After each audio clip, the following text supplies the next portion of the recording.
నమస్తే, welcome to Telugu news. ఒక పెద్ద బ్రేకింగ్ న్యూస్. విజయవాడ రాజకీయాల్లో మరో కొత్త డెవలప్మెంట్ చూస్తున్నాం. గత ఎన్నికల్లో వైసీపీ పార్టీ నుంచి ఈస్ట్ న పోటీ చేసిన అభ్యర్థి బొప్పన భవకుమార్ ప్రస్తుతం రాధాతో కలవడం చర్చనీయాంశం అయింది. ఆయన రాధాతో మాత్రమే కాదు, అటు Gannavaram in-charge, TDP in-charge Yarlagadda వెంకట్రావుతో కూడా కలిశారు. మా input editor, AP input editor Subhakar ఉన్నారు ఫోన్ లైన్ లో. సుభాకర్ గారు, గుడ్ ఈవినింగ్ అండి. Good evening Gopi garu. సుభాకర్ గారు, ఏం జరుగుతుంది విజయవాడ రాజకీయాల్లో? రోజుకు కొత్త డెవలప్మెంట్. అంటే సరే, ఇంతటితో ఆగుతాయా అనుకుంటే ఆగేలా కనబడటం లేదు. కొత్తగా మాట్లాడుకోవాల్సిన పరిస్థితి ఏంటి? కొత్త భేటీ పరిస్థితి ఏంటి? విజయవాడ నగర వైసీపీ అధ్యక్షులుగా బొప్పన భవకుమార్ కొనసాగుతున్నారు. వైసీపీకి ఆయన వివాద రహితుడు. గుణదల దేవినేని నెహ్రూ సమయంలో దేవినేని నెహ్రూ కాంగ్రెస్ పార్టీలో పోటీ చేసి ఒకసారి ఓడిపోయిన సందర్భంలో అప్పటికి భవకుమార్ కి దేవినేని నెహ్రూకి మనస్పర్ధలు రావటం, గుణదల నెహ్రూ నుంచి దేవినేని నెహ్రూ నుంచి భవకుమార్ దూరం అవటం, ఆ తర్వాత వైసీపీ పార్టీలో కీలకంగా భవకుమార్ మారటం, నగర అధ్యక్ష పదవి భవకుమార్ కట్టబెట్టడం జరిగింది. ఇది ఆయన ఓడిపోయిన తర్వాత కదా నగర అధ్యక్ష పదవి వచ్చింది? అంతకు ముందే ఉందా? ఓడిపోయిన తర్వాత కాంగ్రెస్ పార్టీ నుంచి వైసీపీకి వచ్చి నగర అధ్యక్ష పదవి దక్కింది భవకుమార్ కి. నెహ్రూ ఓడిపోయిన తర్వాత, నెహ్రూ రెండోసారి కాంగ్రెస్ పార్టీ నేను అంటుంది 2019లో బొప్పన భవకుమార్ ఈస్ట్ క్యాండిడేట్ కదా. కాంగ్రెస్ పార్టీలోకి వచ్చారు, ఆయన ఓడిపోయాడు, తర్వాత నగర అధ్యక్షుడు అయ్యారు. ఆ తర్వాత దేవినేని అవినాష్ వైసీపీలోకి వచ్చారు. ఆ ఇద్దరు ఒకే పార్టీలో ఉన్న నెహ్రూ నుంచి విభేదించి బయటకు వచ్చిన బొప్పన భవకుమార్ తో ఆ గ్యాప్ అవినాష్ తో నడుస్తూనే వస్తుంది. భవకుమార్ పార్టీ మారబోతున్నారు అని తెలుసుకున్న దేవినేని అవినాష్ వైసీపీ అధిష్టానం సూచన మేరకు కడియాల బుచ్చిబాబు, దేవినేని అవినాష్ బొప్పన భవకుమార్ ఇంటికి వెళ్ళటం, అతనికి సర్ది చెప్పే ప్రయత్నం చేయటం, బుజ్జగించే ప్రయత్నాలు చేస్తే అవి బెడ్స్ కొట్టాయని తెలిసింది. ఇప్పుడు రీసెంట్ గా జరిగిన విషయం ఈ రోజు మార్నింగ్. ఓకే. అయితే విజయవాడ పార్లమెంటు అభ్యర్థిగా అనుకుంటున్న కేశినేని చిన్ని నేతృత్వంలో టీడీపీ నుంచి పోటీ చేస్తున్న టీడీపీ అభ్యర్థిగా విజయవాడ పార్లమెంట్ అభ్యర్థిగా అనుకుంటున్న కేశినేని చిన్ని నేతృత్వంలో మరికొద్ది రోజుల్లో బొప్పన భవకుమార్ టీడీపీ తీర్థం పుచ్చుకోవటం ఖరారయింది అనేది మనకి స్పష్టమైన సమాచారం ఉంది. మరి ఇప్పుడు వీళ్ళని కలవడం ఎందుకు? అదేదో నేరుగా టీడీపీలో జాయిన్ అవ్వచ్చు కదా. ఎవరైతే ఈ టీడీపీ నాయకులు ఉన్నారో వీళ్ళు భవకుమార్ కి వ్యక్తిగతంగా సన్నిహితులు. ఓకే. బెజవాడలో భవకుమార్ కి విజయవాడ తూర్పు నియోజకవర్గంలో పర్టికులర్ గా గుణదల ప్రాంతంలో గాని, పడమట ప్రాంతంలో గాని బీసీలు, కాపులు, ముఖ్యంగా కాపులు భవకుమార్ని ప్రేమిస్తారు.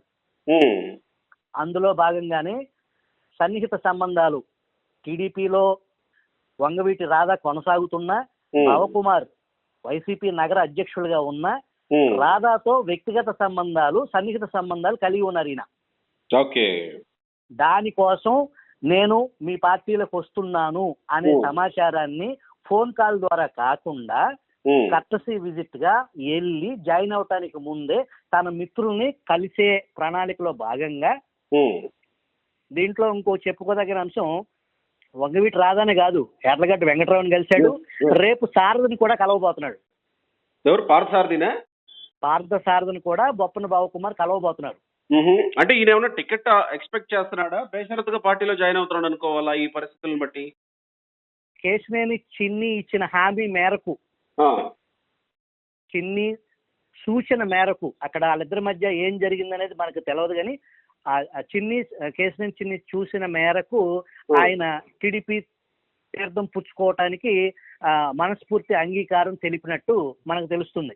సో ఇక్కడ టికెట్ విషయం అయితే తెర మీదకి రాలేదు, ఇంకా రాలా. ఓకే. కేశినేని చిన్ని హామీ మేరకు వైసీపీని విడిచి టీడీపీలోకి బొప్పన భవకుమార్ ఎంట్రీ ఖరారయ్యింది అనేది మనకు స్పష్టంగా తెలుస్తుంది. ఓకే, దీని వెనక చక్రం తిప్పింది అయితే కేసినేని చిన్ని అనే అనుకోవాలి. అంటే అందరినీ ఖచ్చితంగా. సంఘటితం చేస్తున్నాడు చిన్ని అని అనుకోవాలా? ఖచ్చితంగా. ఓకే. ఇంతకీ రాధాని కలిశారు అని అంటే మరొకసారి రాధా చర్చనీయాంశం అయ్యే అవకాశం ఉంటది. ఇంతకీ రాధా కంటెస్ట్ చేయబోయే టికెట్ ఏది అనే విషయంలో ఇంకా సందిగ్ధత కొనసాగుతూ ఉంది. ఏం చర్చ జరుగుతుంది విజయవాడలో? అది ఇంకా రాధా విషయంకి వచ్చేటప్పటికి టీడీపీ అధిష్టానం కానీ ఈవెన్ రాధా కానీ, రాధా మనకి స్పష్టత ఇవ్వలేదు, టీడీపీ అధిష్టానం నుంచి కూడా స్పష్టత లేదు. రాధాకి ఏం కావాలి, టీడీపీ అధిష్టానం ఏం చేయబోతుంది అనేది మనకి ఇప్పటి వరకు ఎటువంటి సమాచారం లేదు. కానీ ఆయన టీడీపీ పార్టీలోనే కొనసాగుతున్నారు, టీడీపీ పార్టీలోనే ఉంటారు. చంద్రబాబు నాయుడు ముఖ్యమంత్రిగా చూడటమే నా కళ అనేది ఆయన సన్నిహితుల దగ్గర వ్యాఖ్యానిస్తున్నారని మనకు తెలుస్తున్న సమాచారం. సో ఇప్పుడు బొప్పన వైసీపీని వీడి టీడీపీలో చేరడం టీడీపీకి విజయవాడ నగరంలో లేదా పార్లమెంటు పరిధిలో ఎలాంటి ఎసెట్ అయ్యే అవకాశం ఉందనుకోవచ్చు? ఖచ్చితంగా భవకుమార్కి వర్గంతో, కులంతో, మతంతో సంబంధం లేకుండా ఒక మంచి వ్యక్తి అనే పేరు, వ్యక్తిగతంగా అతను ఏ పార్టీలో ఉన్నా భవకుమార్ మంచి వ్యక్తి అనే పేరు ఉంది. అతని వ్యక్తిగత ఇది దాదాపు ఒక 30,000 ఓట్లు పైచిలకు అతను ప్రభావితం చేయగల పరిస్థితి ఖచ్చితంగా అది టీడీపీకి లాభించే అంశమే. రైట్. అయితే మరి చూడాలి. మరి రేపు పార్థసారథిని కలుస్తారని అంటున్నారు. ఇంకా ఎవరైనా ఇలా టీడీపీ వైపు చూస్తున్న వ్యక్తుల మీద చర్చ జరుగుతున్న సందర్భం ఉందా విజయవాడలో? మనకు అందుకున్న సమాచారం బట్టి జగ్గేపేట ఎమ్మెల్యే సాబినేని ఉదయభాను వైసీపీ నుంచి టికెట్ విషయంలో కన్ఫర్మ్ కాలేదు కాబట్టి ఈ లోపు పొత్తులో భాగంగా ఏదన్నా జగ్గేపేటకి జనసేన కనుక టికెట్ ఇస్తే నేను పొత్తులో జనసేన తరపున పోటీ చేస్తాను అని ఆయన మనసులో మాట సన్నిహితుల దగ్గర వ్యక్తపరిచారనేది విశ్వసనీయ సమాచారం. రైట్. చూడాలి మరి రాబోయే 2-3 రోజులు. ఆల్రెడీ పవన్ కళ్యాణ్, చంద్రబాబు కలిశారు. డెఫినెట్ గా టికెట్ల సర్దుబాటు అంశమే చర్చకు వస్తుంది.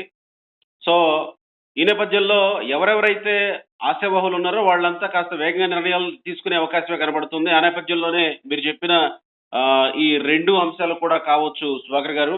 చూద్దాం మరి పండుగ లోపు వస్తారా లేకపోతే పండుగ తర్వాత వస్తారా చూడాల్సి ఉంది. Thank you very much Sudhakar garu. Thank you.